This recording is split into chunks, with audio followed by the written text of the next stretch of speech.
Welcome back to Man of Crossing New Horizons. I'm dear darling, and should we see what's going on our lovely island of Fawnhollow today? Have you heard the big news? Well, I mean, now I think about it, it's probably big news in like any sort of industry. Now I think about it like every single day. But what I mean is, as I've been told by a friend, Ned, that Fortnite is having a crossover with Magic: The Gathering, and apparently he said some other media properties as well. Street Fighter, Warhammer, and Lord of the Rings, which I haven't responded to his message yet, but I will certainly after this because I only just saw it. But wow, that is wild. Hello everyone, right now on Fawnhallow, it's 1:55 PM on Wednesday, August 25th, 2021. I'm to really speak of today, but yeah, so Magic: The Gathering, I will say I'm not like, I don't think how to phrase this, because if I say I'm not a Magic: The Gathering fan, it sounds like I disapprove of it. I don't disapprove of it. I am completely neutral on it. I've never played it and I've never been interested in it, so I basically have no sway whatsoever. Fortnite also don't have much of a sway in it. Is this new? I don't remember this. Dear, one of my favourite things to do is relax at home and sip a nice hot beverage. I thought I might send something to help you do the same. Now your home can feel like a cafe. I hope you enjoy it as much as I do. Drink up. But yeah, Magic: The Gathering, or I suppose Wizards of the Coast, not Magic: The Gathering necessarily, are partnering up with, I guess, Epic Games to do some sort of crossover with Fortnite. So now there's, hey, it's my birthday, 2nd of September. Wow, that's actually, I didn't even realise it's almost my birthday. That seems like a bad thing to not realise. Yeah, but they're doing a crossover with Fortnite. There's been a preview of one of the cards, and it's Cuddle Team Leader sort of like dancing in a club with everyone around or something. Gotta say, Cuddle Team Leader, represent. And I own that skin on Fortnite. And you might ask, why? Didn't you like not play Fortnite? I played it an okay amount when it first came out with my friends. And you know, I liked, and the skin was there, it was on sale, and I was like, you know what? YOLO. And I bought it. No, and then I was promptly told no one says YOLO anymore, and then, you know, to grow up. But yeah. It's funny how like synonymous that has sort of become with Fortnite now. Now that it's one of its what's it, like star children. What's a word like yeah, it's one of the faces of Fortnite, I suppose. One of the skins, along with I don't know what other ones would be. I guess a fish skin. I'm just trying to think of other popular Fortnite ones, but I don't really know them all too well off the top of my head. But you know, I was excited to see that. But you know, upon hearing that news, the only thing I can think of is like, what a weird combination. It's like, what sort of I mean, crossovers aren't all that unusual. I know Magic: The Gathering has certainly done quite a few crossovers before. And I remember recently they've done like a Dungeons and Dragons one, haven't they? That's what the most recent expansion have been. A lot of people from who are much more popular in Dungeons and Dragons, I suppose, getting cards in Magic: The Gathering or something. I'm not an expert in Magic: The Gathering. I don't even know how to play it, apart from the fact it's a card game. So, you know, take everything I say with a grain of salt. We still can't give you gifts yet, but why does it look like Phoebe's like looking above my head? No one else see that? Yeah, my Magic: The Gathering knowledge is not that great. But sorry, let me talk about this Fortnite crossover first. It's just weird, because I was just like, surely there is not much overlap between Magic: The Gathering fans and Fortnite fans. In my mind, Magic: The Gathering fans are somewhere from like young adults or something. And I guess it's probably a teen fan base, but in my mind, older teens. While Fortnite has much more like younger children to older teens sort of age distribution and market. You know, like if I was to ballpark Fortnite's age range, I'm gonna guess you could probably start when you're like 6 or something. I'll put probably all the way up to like, I don't know, 21 is my guess. Is a target audience. I don't actually know if that's true or not. But Magic always struck me as something as like, oh, something from like when you're 16 to like 30s or something. It seems like a hobby which is much more popular, I suppose, with older demographics, older nerdy quote unquote demographics than younger ones necessarily. And Fortnite seems to be the other that inverted. So it surprised me there's overlap. But if you have that sort of like, I don't want to call it like a niche overlap, because it might not be a niche overlap. It shows what I know, because I basically know nothing about this entire thing. But if you find yourself in that specific overlap between the two fan bases, then you're probably just like, you know, you're like, wow, this is the greatest thing that could ever happen. I can play Magic: The Gathering with my Fortnite card. Well, actually, I'm not sure if they're like tournament legal, but in a fun deck, you could play them with your cards, and you'd be like, whoa, that's amazing. it's just, I can't help but think there's probably not that much overlap between the two fan bases, but, you know, maybe Wizards of the Coast, Epic Games, they saw a good business partnership happening, and we always get fun out of it, and I always like to see crossovers between different media properties, even if I'm not particularly involved in either of them. It's just cool to see. Like, I haven't played Fortnite for probably many years now, 3 years maybe. The last time I played, I think it was like planes. Now there's like spaceships. There's like lightsabers. There's like that whole Marvel Cinematic Universe, and Thanos was in it for a bit. It's what you wanted to know about. So, it's kind of funny that Magic the Gathering is sort of hopping onto it, because Fortnite, even though it's not that new a trend anymore, it feels like a very sort of recent trend, while Magic the Gathering has been around for many years, hasn't it? Has been quite a staple of, like, I suppose, nerd culture, right? Nerd or geek culture. I don't know which one. That'd be nerd culture, right? Maybe, I don't know. It doesn't matter. It's just semantics. You know what I mean. I don't know how much Magic the Gathering's really been permeating into much more the public eye, because I know Dungeons and Dragons, especially, what it used to very much be seen as an exclusively nerd thing, is now, because of, I suppose, much more popular, like, podcasts and shows, things like Critical Role, things like, what was it, my brother and me, and I don't know what their one's called, but I know they have one, bringing it basically into public eye, making it, not like it's making it have a broader appeal to people, but making more people, I suppose, aware of it, and like, introducing more people to it. Like, isn't it in Stranger Things as well? I've never seen Stranger Things, so I can't really say, but that's what I've heard, what I've been told. I don't think Magic the Gathering's quite got into that public eye space, which Dungeons and Dragons has quite yet. But perhaps, you know, this is the sort of time. Maybe this is what Wizards of the Coast wants, you know. Now that Dungeons and Dragons has very much been pushed much more into a public eye. Well, for good, like, anti-Christian reasons, I suppose, or whatever it used to be back in the 90s. Ooh, sorry about that. It was quite a long pause. What was I talking about? Something about Magic the Gathering. I don't know. Something about the crossover. What were we doing at mission-wise? I can't recall. Should I do my best to explain what Magic the Gathering, how you play Magic the Gathering as someone who doesn't know how to play Magic the Gathering? All right. Well, you didn't ask for it, but here it is. Okay. Hold on. Let me. I did not take into account what bug this is. A wasp. What annoying bug. Okay. Magic the Gathering is made up. There are 5 colours which can make up comprise your deck, of which you can pick up to 2 of them, I believe. And the colours are blue, green, red, black and white, something like that. How does each of these colours you play, you might ask? Honestly, can't recall. Isn't like red one is like a rushdown deck maybe, and the blue one is combo based, or maybe green was combo based. I don't know. My friend again, he told me what they all meant, and then obviously I did not retain it. I think black was like sacrificing your own units or something for some power, and white isn't. You got lands which you tap to play cards. I think I think they're like the equivalent of mana in like other sort of games, like Hearthstone, I guess. And some sort of cost attributed to them. So you tap them. You play your land. They can have their values are like different colors. You tap them. I don't know why you tap them. I guess tapping's like, I'm using this or something. Maybe that's how you like, oh, I've expended this. You tap it. You can untap it somehow. Wait, hold on. I never really thought about this. Did you tap it? And then you can play that card. So like if you tap something worth like 2 red mana to play a 2 red mana card, when it dies, do you like untap it again? So it's like as much as you can put on. I've never actually thought about how that works. And if that's actually how that works, that actually seems kind of cool. No wonder people have been playing this game for years. You have a load of different minions which you play. I don't know, but I'm going to assume they each have a health and attack.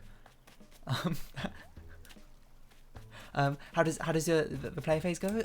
You start off by, I don't know, playing your cards, and then you be like, this one is going to attack you or your minions, and maybe it's like, and I feel like you can't attack the other person's health point. Oh yeah, I should have said this. Each player starts with, I don't know how many health points, 100 or something, and then the first player. But the player who gets the opponent down to 0 health point first wins. Of course, there's other ways to win. There's alternative win conditions, such as milling out the opponent's deck. That much I know. I think there's another one, but I don't know what it is. not like Pokemon where it's like, oh, if you have no minions down, you lose. But there must be another win condition. I feel like there's another win condition, but I don't know what it is.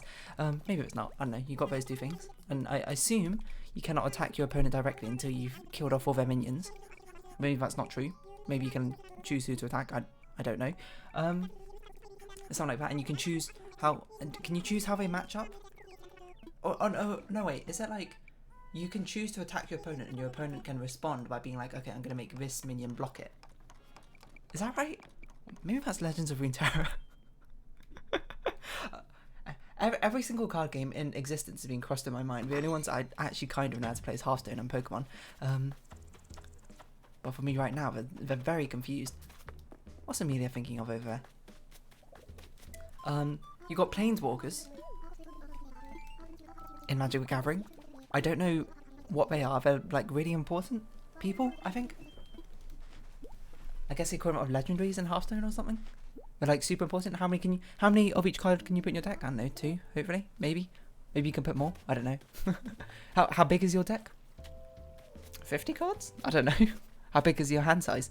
Is there a maximum hand size? Maybe there's not. In Pokemon there's not, at least. I think you start with 6 and then you can like draw as much as you want. Oh yeah, you need to draw. Okay, so the average turn goes like start of your turn, draw 1 card. Maybe. Then you got the play phase, where you play your cards. And you got the attack phase, where you attack your opponent, and they have a response phase, and then what? I don't know. And then I guess you're done. Does Magic have things like spells and items and like trap cards like Yu-Gi-Oh does? I don't even know how they work in Yu-Gi-Oh. Alright, let's have a guess at how each of the colours different plays. Okay, so one of them has to be some sort of late game, like scaling deck, I assume. I'm gonna say that's blue. Blue's that scaling deck. They've always played for a late game. You know, they're always stalling. They've got big beefy minions, high costed minions, spells, items, whatever have you, that they want to play, and they want to slowly ramp up to it. But a control deck, that's what they call. They have means of getting there. Perhaps they've got like big AoE, but they can like, I don't know, stun. Is there like status effects? In Magic, there must be. There's something of a sort. We have a lot of big taunt minions. I don't know if they're called taunts. Big beefy boys to like help stall them out, get to the late game and put down those big cards. Green are weird gimmicky combo decks. They always have the strangest mechanics tied to them. They like to draw lots of cards, perhaps, and cast weird spells. They have a lot of niche utilization tools which you can put into, but they're like niche counters. So if a certain meta is prevalent, you can honestly probably find an answer for it in a green person in a green deck. Red, probably rush down or something. A rush deck, you know, all the minions as soon as you play them, they can like, not all of them, but a lot of them can attack very quickly. They're cheaply costed and that sort of thing. They have a problem with card draw, I'd imagine. But they have the elements they do have for card draw. Helps keep that cycle going of play cheap minion, attack with cheap minion, and they try and basically burst down the opponent before that they can even do anything. You got the white decks. I don't know, healing. I assume the white and black are meant to be based around light and dark. So I'm gonna guess white is based around healing and big buffs, or maybe not even big buffs, just buffs in general for minions. Centered around having interesting interactions between spells. But there must be like buffs and spells. If there's not, then I've actually lost my mind. Well, the black is the opposite. They're all about sacrificing things. They're about, like, you know, sacrificing maybe your HP, sacrificing some of your minions for much more risky plays and that sort of thing. And you can combine them together in interesting ways to get, you know, blue-green decks, a red-blue deck. Ooh, what does that mean? I know about the different types of Magic players. There's like Timmys and, I don't know, Steves. Doesn't sound right. One person just likes really big minions, just like plunking down like huge. What's that? Gargantuars, I suppose. And things of that ilk. There's one of them who likes net decking. I don't remember. This doesn't sound right. What's the law about Magic the Gathering? I don't know. You know, that's like you good old forces of evil and good probably shouldn't have said good twice in there, but you know, then we're like in a war. I know there's it's like magic, and all I know is the most recent one. There's like is based around some sort of schooling system. There's like an magic academy, and there's like 5 different magic academy houses. Which one was I sorted into? According to the random quiz that Ned sent me, I was sorted into the art one. I don't know if that's fair or not. I feel like I should be in between the art and the scientifically minded one, but hey ho, here we are. You know, what's some common Magic the Gathering decks out there? You have Blue Eyes White Dragon, Exodia. Oh wait a minute, there was a Yu-Gi-Oh. There's mill decks, right? Because I always liked milling and Hearthstone, but Hearthstone didn't really like milling, so it didn't really print much in favour of mill decks and that sort of thing. But it's a much more common thing in Magic, I guess, right? It's kind of a thing in Pokemon as well, where you're based around stalling out your opponent, keeping high health, making sure that they can't basically attack your life force or get your prize cards and things like that. What do I know about Magic? Okay. Now that I've established everything, all my perfect Magic knowledge, what else do I know about Magic?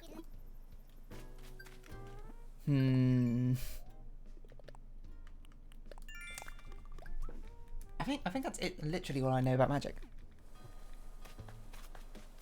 I've never really thought about the tapped on tap things, how it works. I just know you can tap minions. Can you put them into attack and defense mode, or is that Yu-Gi-Oh? That might be Yu-Gi-Oh.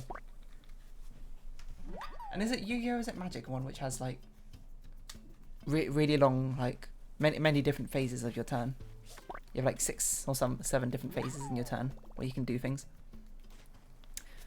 Now you might ask, like, how many, like, basic questions, like how many monsters can you put on a board in Magic? The answer is infinite. That's right, you can fill your entire board up with your entire deck if you have that many monsters. Would I recommend it? I don't know. Maybe if you're doing some sort of crazy rushdown deck. We need to actually catch some more insects instead of running around. What's the most broken card in Magic? That would be Black Lotus, which allows you to get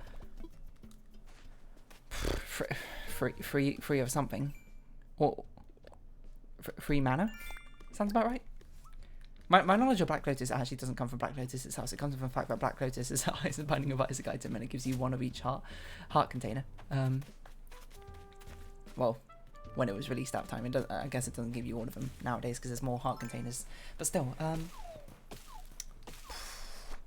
what's some other popular cards? You know, you got. I actually don't think I can name another Magic the Gathering card. You got the squirrel token. I know the squirrel token because it was drawn by an artist I follow on Twitter, and it's very cute. My pockets are full. Drop it. How are my pockets full? My pockets are full. Imagine that. Yeah, I don't really know that much about Magic, apparently. It's actually kind of hard to talk about if you don't know anything about it. Because Magic tournaments, there's, you know, collectors. They put the cards in nice little sleeves, which makes sense, in my opinion. You know, if you want to keep your cards in pristine condition, it kind of feels a bit unreasonable just to use them as is, because, you know, like finger oils and all that sort of thing will definitely sort of grease up the object of your desire. Why are we holding so many random things? Why are we always holding this many things? But oils like wear away of cards. Are there like the foil versions of Magic cards? Or do Wizards of the Coast not want to do that sort of gambling trap? Encouraging people to be like, oh, I want to put a shiny version of this card. Okay, oh, hold on. I'm racking my brain. I'm racking my brain for anything more magical.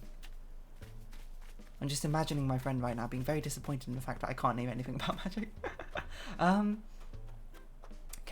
Okay. Card draw.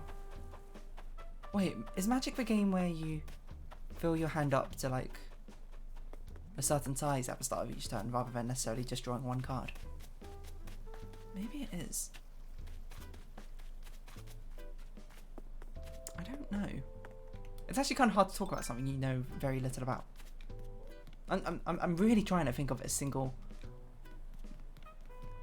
Magic card. Oh, maybe are they called Planeswalkers? What did I say before? I feel like I didn't say Planeswalkers. So that was wrong. Anyway, there's whole new Fortnite ones. I know about the weird sort of magic ones where there's like a load of joke cards. Like one of them's like you can tear up this card and then throw all the pieces up into the air. Whichever card this lands on is immediately destroyed and removed to grave. Oh yeah, there's a graveyard. You got the battlefield and a graveyard or something like that, right? Wait, maybe that's Yu-Gi-Oh. No, there must be a graveyard. Like what happens when a creature dies? It gets sent to a graveyard. It's banished to the Shadow Realm. Okay, yeah, Shadow Realm is definitely Yu-Gi-Oh, I think. Okay, how do you decide who goes first? Flip a coin, probably. That's how you decide most things in life. That's how I decide every single outcome for my life. I just flipped a coin, and if it was heads, I did it. If it was tails, I didn't. You might say it's not a very healthy way to do any sort of decisions in your life, and while I say, I'll flip a coin. And it landed heads, so I did it anyway. Every time I tried to stop it, always landed heads, so you know. The coin is broken. And it's also landed heads about 90 out of 100 times, so maybe it's a bit of a biased coin, but I just say that's a biased coin with confidence. And if I haven't done a statistical test on it, you can't prove anything. What are there conditions in Magic? Because that the way I think about Magic is I just think of it in terms in relations to other games, except for I don't even know those games that well. Like there's conditions, of course, in Pokemon. You get paralyzed, burnt, poisoned, put to sleep. There's another one. Wait, frozen? Wait, paralyzed is he turned to right. Sleep is he put it up. No, confused is put it upside down. Left is sleep, and then poison and burn. You can put counters on. That seems right. Have I not caught 5 insects yet? Oh, I have. Whoops. Plant flowers, customize. We're going to try and catch a wasp, but I'm not going to. Okay, what else can I say about Magic the Gathering? By the way, don't take what I'm saying as like, if you're a fan of Magic the Gathering, I think that's awesome, to be honest. Don't take what I say as like, meant to be disparaging you or anything like that. I'm not making fun of Magic the Gathering. I think it's a cool hobby. Like, as I've said a million times before, if you have a hobby, I don't care as long as it's legal. And you know, doesn't hurt people. I think it's awesome that you got a passion for that sort of thing. For anything really, you know. I mean, it'd be very hypocritical of me to be like, oh, Magic the Gathering, what a lame hobby. Because I'm sure I have hobbies as well, which would be considered lame as well. It's a good thing I don't think it's lame. I think it's cool. Would I ever play it? I would consider it. If I had like a friend who was super into it, I was like, hey, do you want to, you know, let me teach you about Magic and how to play it? I'd be like, sure. But so far, the only connection I have is Ned, and he doesn't want to teach me how to play. Well, maybe he does, but I never asked.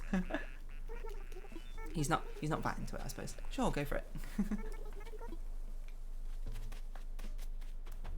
I'm just trying to think. I actually can't believe I can't name a single other Magic card apart from whatever I said, apart from Black Lotus. I've seen a Black Lotus, by the way, in person. When I went to Japan, there was like a collectible card shop which had a load of rare Magic cards, and one of them was Black Lotus. Oh, are you chatting? Are you two having a conversation? I'm going to a costume party next weekend, and I just bought the most fabulous outfit for it. A costume party? Like masks and stuff? Not known as who? That kind of thing? That's a masquerade party. That's exactly right. My friends and I haven't been to one in ages. It's going to be so much fun. Dearie, would you like to come, Phoebe? I'm not really the fancy costume party type. Wait, hang on. Did you just say Dearie? Why, yes, I did. I say Dearie all the time. Do you like it? It's a talk of Fawnhollow. Just come to the party. I know you'll have fun. Oh, especially if you use Dearie as an icebreaker. Yeah, Phoebe, do it. You think? Sure, I can say Dearie a bunch. No sweat. Dearie, rolls off a tongue. Well, I'm gonna go put together a sweet Amelia costume. See you at the party, Dearie. That's pretty amusing, Phoebe. I feel like I'm talking like a robot this episode. How very amusing. I'm gonna annoyingly have to edit these two videos together because I stopped recording instead of pausing, but whatever. It's fine, but it's fine.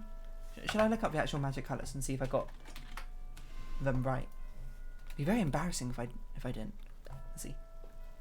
New Pixel Buds A series. Wow. Magic colours deck. Archetypes? Organisation white, curiosity blue, self-concern black, emotion red, instinct green. Well, at least I got the actual colours which existed, correct? That's something. Archetypes of a Magic the Gathering color combos. Color pie. Color pie? But how do they play? Representation, individualism, white, flavor, mechanics, damage prevention and life gain. I got that. I said about healing and stuff, right? Total protection. White is inherently defensive. I probably should have got that, maybe. Various protective mechanisms support defensive strategies. You know what would be much better? I should look up like a Magic the Gathering glossary and just guess what each term means. Magic the Gathering term list. Glossary of terms. Here we go. The official Wizards one. I'll scroll down to a random one. Inevitability. This is a status effect you can inflict onto another card, which will inevitably apply a certain disadvantageous effect to them. So it'd be like apply inevitably, or it'd be like inevitably in its subtext, or apply an inevitable effect to each creature as attacks, and the inevitable effect would be like deal 4 damage. So you attack a creature, and then in 2 turns later it'll take 4 damage. Okay, what is it? A virtual guarantee that one player will win the game if the game goes on indefinitely. That's not a card mechanic. Get out of here. Okay, let's do this one. Lineup theory. Lineup theory is because actually the position that you put down for monsters in Magic the Gathering matters quite a lot, because order of attacks go from left to right from your perspective, rather than anything in particular. So lineup theory is the theory that you apply it to a deck. It's an individual deck mechanic. Like the lineup theory for this deck is to put the beefy element, the beefy minions in front, because they're more likely to get hit more often, because they have the higher priority of who gets attacked. While in other decks maybe you put the smaller ones in front so you can sacrifice them or add death counters or something to beef up other attacks. I don't know. It teaches the use of a right tool for a job. Whole deck versus whole deck lineup theory concerns a matchup overall. Hand versus hand lineup theory concerns cards that have been drawn in a particular game. Oh, lineup theory is just like matchups. Matchup theory. Okay, well, I mean, fair enough. Wow, turns out I don't know anything about Magic the Gathering. Who'd have thunk it? Right, let's go down to a different one. Spot removal. Spot removal is a term for, is a subset of a particular ability which remove one specific mechanic / minion from board. So like, for example, a spell which removes only demons or something. That is sometimes dubbed a spot removal because it's very targeted for what it can remove in this game. Spot removal, a targeted spell that can remove one opposing creature. That's kind of close. That's kind of close. That's impressive. Okay. Versatile. I mean, that just sounds like it's like something with many uses. And a deck which perhaps can be played many different ways. Having a range of uses of a range of possible scenarios. That's just the definition of versatile. That's not a Magic term. Counter draft. This is in tournament modes. You can. I actually think this is kind of true. You have like a selection of decks you can play from. And after you play the first deck, you can counter draft. By if you lose, no, is it like if you win you have to keep your deck, and if you lose you can change your deck? If you lose you can change your deck to another deck that will specifically beat the opponent. So you're counter drafting your deck. Let's see. Spend a pick taking a card out of a draft so no one else can have it. Oh, this is for like the draft format. I've heard about this. It's like when you like open a load of packs and then you like, I guess, do round robin, selecting which cards you want or something like that. This is pretty fun. Okay, focus. This it's a mindset, you know. You're playing Magic the Gathering and it's very common to be like focus. You gotta make sure that you take into account everything that's on the board. It's sort of like a mental reminder to be like, oh, you know, don't forget about this passive here, just so you don't play something and accidentally get caught out by a trap, or like a weird mechanic like, oh, you know, I want to play a spell. Is that, oh, this person's got like an anti-spell field up.